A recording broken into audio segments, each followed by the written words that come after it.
Thank you for tuning in and watching The Face of Pro-Life. Today we're going to be discussing about the amazing statistical drop in abortion since 1973. And we have Bill O'Brien from Connecticut Right to Life, and we're going to be discussing that amazing impact that it's made, even though, of course, even one abortion is too much, but the statistics are pretty encouraging. Bill, this is kind of, when you look in the perspective of what it was since 1973, we're actually we're making a significant impact on reaching the public and understanding the abortion issue, even though it's still a lot of abortions. Thanks for inviting me tonight to discuss this. In 1973, January, of course, was Roe v. Wade, Doe versus Bolton, the two Supreme Court case that legalized abortion in the United States. Prior to that, it was only legal in maybe 7 states or so, New York and Colorado and a few others. And the last abortion statistics before Roe v. Wade, I believe, was up around 700,000. But then once it was legalized nationwide, it ballooned up to a high of 1.6 million each year, abortions each year in the United States. So it went up to 1.6 million, and now just recently, the Guttmacher Institute, which was actually an abortion Planned Parenthood affiliate, they keep the records better than the federal government, actually, than the CDC, because the CDC does not get California figures, and a few other states are missing.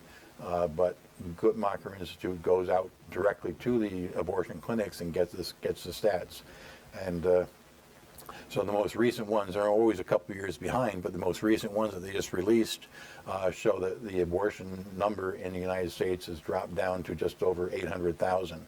So it's down from 1.6 million. So that's about a 50% decrease from the high point.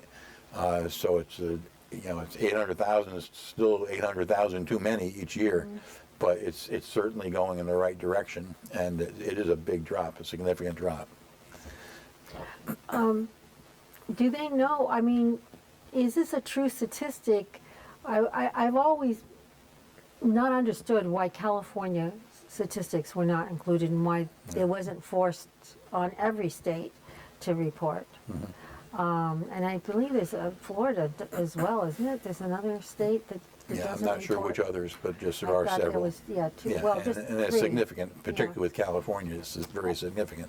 Yeah, that's a huge state. Yes, yes. And no one's ever given me an explanation as to why.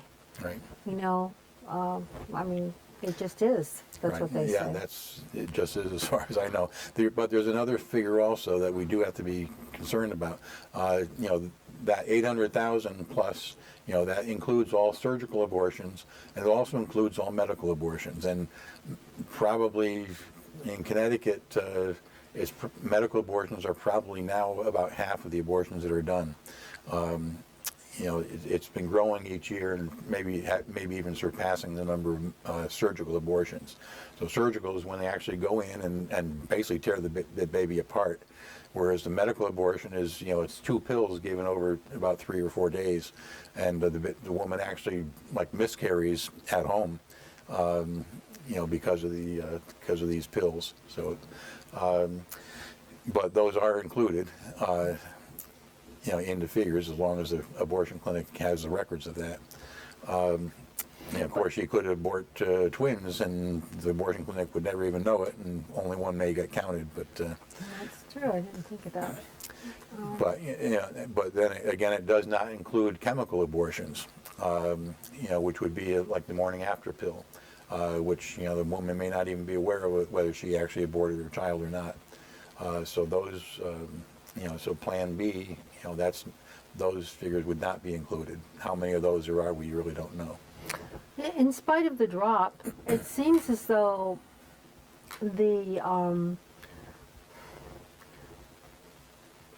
radical abortion mentality has escalated its dialogue, that has become more intense, championing their abortion abortions, Right. championing what they did, celebrating it. That it seems as though they're going in one direction and yet the abortions are dropping. So is the public not listening to these screeching feminists, or even some men are not just feminists that are sending this message of Well, championing. I didn't go to law school, but I've heard that in law school they teach, if the facts are with you, emphasize the facts. If the law is with you, emphasize the law. If you don't have either one of those, you jump up and down and shout louder. So I think that's what they're doing now. They're losing on the facts and the law. Over 500 laws have been passed in the last 5 or 6 years, in various states against abortion, to limit abortion, to regulate it in one way or another. So they're losing on the legal front, they're losing on the factual scientific front, so they're just jumping up and down and shouting. Let's pray they never have power. That's all I wish to say. I have never seen a time in my entire life, and we're both probably old enough to have experienced a lot of life, to have heard some of the things that we're hearing. I cannot, as much as I don't share their position, I cannot imagine ever saying the things that they're saying. Right. All these Hollywood stars coming out and saying, "I'm proud of my abortions" and things like that. It's. Or I'm joyful about it. Yeah.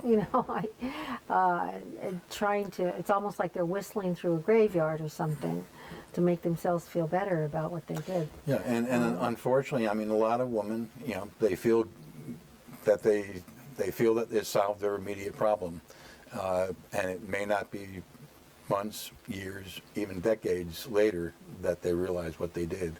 When the baby's, when the anniversary of the abortion comes up, basically the baby's birth date comes up each year. It starts to wear them after a while, and or after they have other children, yes. And they realize what it's all about. Not in all cases, but in many cases. And Right. when you've seen the sorrow of women who have suffered because they had that abortion, and the difficulties that they would experience later on in their life, it is tragic. Right. It is very tragic, and it is no joy. They may become infertile and can't have another child, and that was the only child that they were That's born. right. It's awesome pain that they suffer, and I've seen it. I've seen I've seen the tears. I've seen the anguish. I've understood the sorrow that they experienced, and it is very compelling. And when you hear these other women cheering it on, I said, "Lady, you haven't been there yet. Right. I hope you never have to be there, because it's a lot of pain." Mm-hmm. And during 40 Days for Life was one of the times in which I heard those women witnessing to what had happened to them. And at the March for Life every year, you've got the whole front phalanx of the March for Life. Several women deep. They're carrying signs saying, "I regret my abortion." And it's a very powerful witness. And then at the end of the March for Life, right in front of the Supreme Court, many of those women get up and actually give their testimonies and say what happened and how they feel about it now, which obviously they regret their abortions. And it's something that they have to live with daily. Some women say that it's every day. They have to work it out, and sometimes a prayer campaign does help them, quite a bit. And so those women, 40 Days for Life actually does help them heal.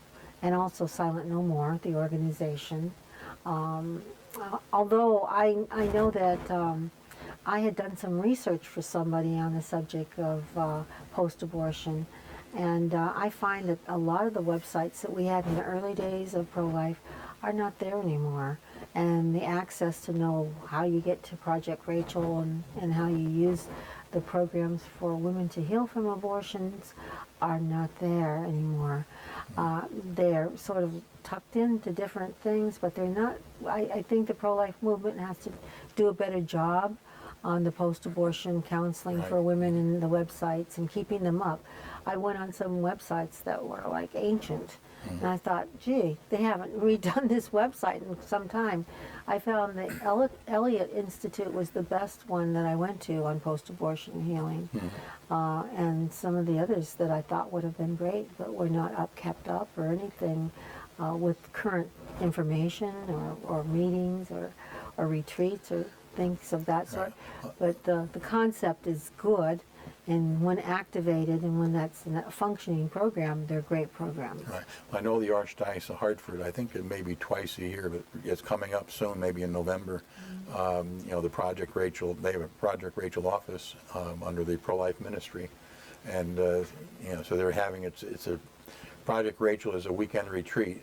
And, you know, it's just women who have had an abortion. There might be a man who had an abortion, not himself, but, you know. Oh, but there are a lot of his them. partner Yes. got an abortion against his will, or he forced her to get the abortion.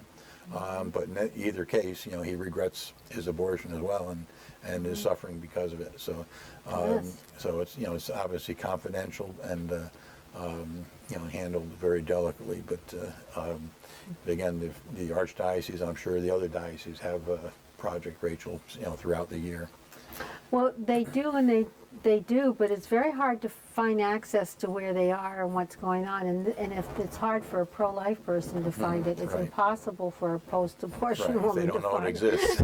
You know, and I don't see literature out there and things. I mean, they advertise that it's there, but when you try to uncover it and get it set up for somebody, it's not as easy. It's kind of elusive. So I think the pro-life movement, and I say this as someone who is part and parcel, part of the pro-life movement. I think that we need to get better at that, because as women don't, you know, the healing from abortion takes a lot of years. So. But, you know, again, these statistics, though, I think it shows that we're doing something right. Oh, And, yes, we yeah, are. Now, if you ask the Guttmacher Institute, when they presented these statistics, of course, the media asked, well, what do you attribute this to? And of course, the first thing out of their mouth was, "Oh, the contraceptives is lowering the number of abortions," and they're also pointing out that the number of births is down as well. So, in other words, the total number of pregnancies is down. And why is that? And you know, that's the big question. However, you know, they don't give any credit whatsoever to the fact that there's now over 2,500 pro-life pregnancy centers throughout the country, which didn't exist hardly at all back in 1973. There were a few maybe birthrights at that time, but all these 2,500 groups have sprung up since then, and you know, they're obviously working with these women. You know, many turning them away at the abortion clinic, and you know. But also, I think groups like Students for Life are finding women on campus and then directing them who are pregnant on campus and directing them to pregnancy centers and such. Well, So, I have a question on some of those statistics, but that's for another show.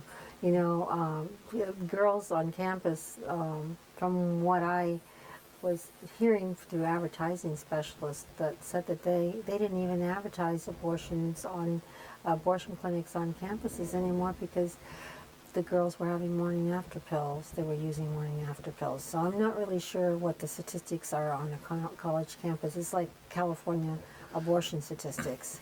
It goes into that like Never Land, and you don't really know, right. you know, about what's going on. I would think more so in high school students would be an issue of what's going on in terms of their pregnancies. And of course, the age from around 18 to 26 or 28, that is the prime target for you know, for Planned Parenthood especially. But that's the prime age where women are having abortions. So. So that includes the college age or college women. There's a lot of guesstimating on certain issues, because there's no real studies that are being done on them. I mean, we want to be optimistic, but we also want to be truthful. You know, Right. like that. You know, But I think one good thing is that about 10 years ago, or maybe a little longer, there were about 400 Students for Life groups around the country, and now there's 1,400. So an increase of over 1,000 in 10 years or so. And they have been doing amazing things. I think Hawkins, is that her last name? What's her first name? She did the billboard in Times Square or something. It was during Abby Johnson was had introduced it or something. You know, Focus on the Family was a group behind that, but I'm not sure which individual you're talking about. Well, she's a student. She's the Students for Life. Oh, Students for Life. Yeah, she's the president. Krista Hawkins. Yeah. See? I didn't know her first name. I forgot it. Mm-hmm. But because I know that only because I get her emails regularly. I don't quite necessarily donate because my money's already allocated for local pro-life, but she keeps sending all these things that you can donate to. Kristen Hawkins. Yeah. You got it now. And she does a good job. Yeah. And they're also attacked all the time. Mm-hmm. So know that whenever you do pro-life, you're always going to be controversial. Mm-hmm. And so let's go back on some of these other statistics. You know, Planned Parenthood has lost its funding by $600 million. Was that 600 million? Well, they get about their budget actually each year is I think $1.6 billion. Oh, yeah. So it's and a about drop. 500 million comes from the federal government or state governments. So about 1/3 of their funding comes from federal or state funds. So don't weep for me, Argentina there. But you know, the Trump administration just came out with a new ruling that you know, if you're going to accept federal funds, then you have to have partition between, you know, your abortion part and your contraceptives part. And actually partition meaning different buildings. And Planned Parenthood said no, they're going to do it all together. So they're giving up $60 million of federal funds because of that. Oh, so they're giving up $60 million. Yeah, they could have it if they wanted, if they did what the government suggested they do, but they don't want to do it. So. I misread that. I didn't read the details there. So that $60 million will go to community health centers instead. So money is still going to be out there for women, you know, for their health, but Planned Parenthood's not going to get that part of it. Well, Planned Parenthood never did mammograms. They did they do pap smears? I'm not sure. I'm not sure. They did STD testing, and okay, that they did. That's not that involved, you know. right. But whatever they've been doing, women's health, real health-wise, not including contraceptives and abortion, the figures have been going down in recent. The more they stress that they're a health organization, is the less health they're doing. That's true. That's and someone who had breast cancer, a simple test. If they're not doing mammograms, which I don't think they were doing. No, they don't have mammogram machines. So that's, if you're not doing that, you're not doing cancer detection. You're doing a lump. You're checking a breast, and anybody can do that any morning that they get up. You know, or that's just something that they teach you to do. I mean, all women should do that. And so that is not something that you should get massive funding for, because it isn't anywhere on the scale of a clinical type of evaluation. So that was totally... I'm surprised that people fell for that, because most women should know. President Obama fell for it. and the former head of Planned Parenthood, they both said that they do them. And pro-lifers called abortion clinic after abortion clinic, and they couldn't find one that owned a mammogram machine. So if they don't have them, they can't do them. That's right. And it does take a time to do that.